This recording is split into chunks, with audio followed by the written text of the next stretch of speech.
This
beautiful day in the last days of June, we visited the Eifel National Park, which is surprisingly close from the Netherlands, from the Dutch border. I think we drove about maybe 1.5 hours, maybe 2 hours maximum to this beautiful place. Like I said, in Germany, it's called the Eifel Park. I don't think that there is real connection with the so-called the Eiffel Tower. Probably not. But another interesting thing about this place is that you have like volcanic plains over here. Even though it's not this place, it's located about 1.5 or 2 hours away from here. I was under the impression that all of this is going to be the volcanic place, but it's not. So I think that's perhaps an adventure for another day. How was the river called again? Sur? Ruhr. Yes, the river Ruhr. So this is the Ruhr Valley, and this pretty much covers like a very big part of the Eifel National Park. And there you have some smaller villages behind those yachts. I don't know if that is visible or not. Possibly we're gonna go along this forest and reach that small village.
Basically took a very small detour, about 8 minutes on our way back to the parking, and came to this scenic view spot where you can see the valley of the river.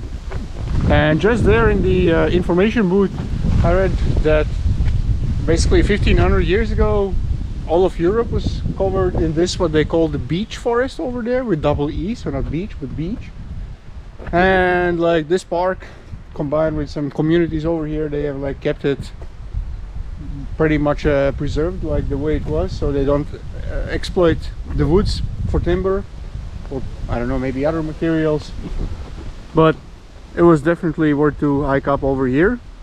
The elevation is about pretty close to 500 meters at this point, so not bad for Germany if you consider you're coming from the Netherlands, where the elevation is about 0 meters or 30 meters. So pretty nice to see.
we did some unsuccessful hunt for a grocery store or gas station where to buy beer for Carlos because he's a thirsty boy. And then we also decided, of course, we have to grill today, so I just came down here to check if we can have a grill over there, because there is a sign that you're not allowed to drive a car here, so that's all good. But I think it's pretty much allowed to come here on foot, because I didn't see any sign, so to say, that prohibits. So we're not gonna be breaking any rules, because of course that's the last thing that we want to do.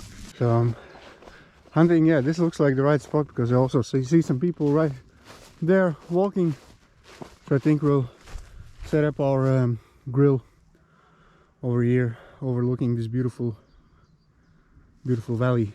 That also means that we have to kind of pass everything over the fence that's over there and carry it here. Kaya.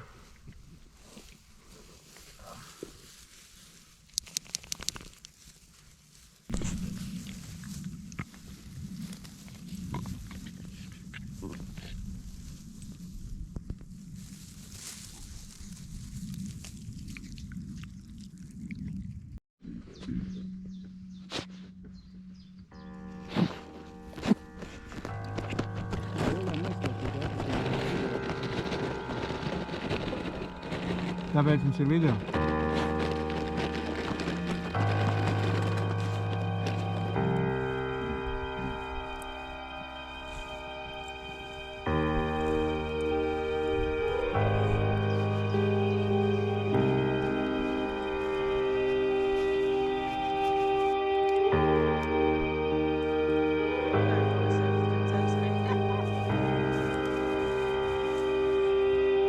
So Sabine is being really busy and setting up this beautiful table, buzzing around like a bee.